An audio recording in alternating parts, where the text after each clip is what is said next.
This is going to be my 1000th vid, believe it or not. People are asking me if I was planning anything specific for it, and I don't celebrate milestones like that. But as I was coming out of town, I was in a meeting, and I saw this, which I'm calling it. By the way, before I do that, look at that monstrosity over there, and they call it a sculpture. Bunch of barrels, different colors, on the serpentine. So ugly, man. Anyway, I got sidetracked. So have a look at this before I continue rambling on.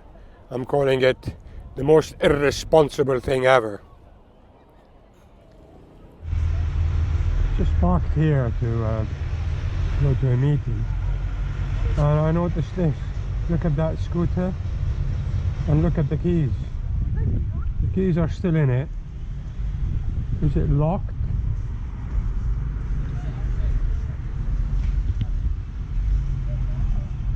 It's not even locked. I mean, that's the height of irresponsibility. Yeah, we complain about the scooter thieves and what they're doing with snatching phones and attacking people and so on. But to give them an easy thing like this, that's totally unacceptable. Well, what am I going to do with those keys? How can I hide them for him? I can't. I got to leave them there, and most probably it's going to get stolen. Or maybe I call the police. I don't know. Wait half an hour? I can't wait half an hour. Gets on my nerves, man. At least lock it.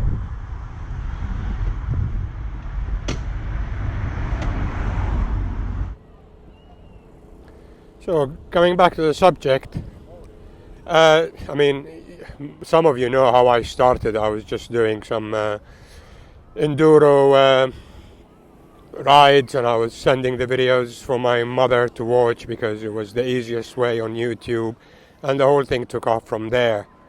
And what is it now? 890,000 subscribers, 193 million views, and people say, oh, I bet you can't wait for the million. To be quite honest, it makes absolutely no difference to me. I mean, these numbers are ridiculous anyway. 75% of my views are by non-subscribers. So if we take a typical video with 100,000 views, that means 25,000 views are coming from these 890,000 subscribers. That doesn't compute. It makes no sense. Only YouTube understands all that stuff. And if you want to understand it, give up. Don't try. Anyway, going back to it, what's planned? I absolutely have no clue. Whether there will be 2,000 videos or 1,100, I never look into the future. I just continue doing what I enjoy doing. And that is just ride motorcycles, share the love of motorcycles with you guys.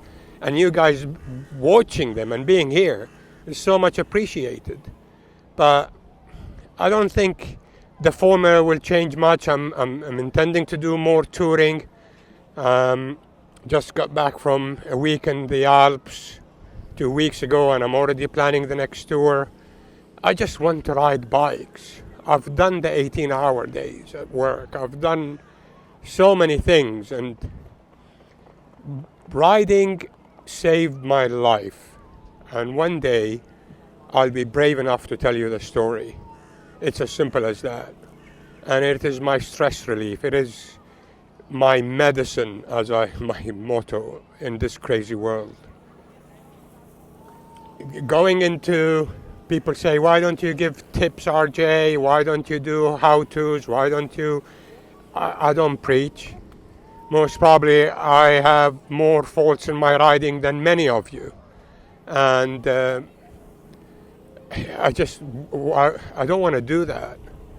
And then they say, well, at least for, beginner riders. The only tip I'll ever give anybody is that, and that's for beginners or experience or whatever, we never stop learning. Every ride that you go on, you should learn something from it.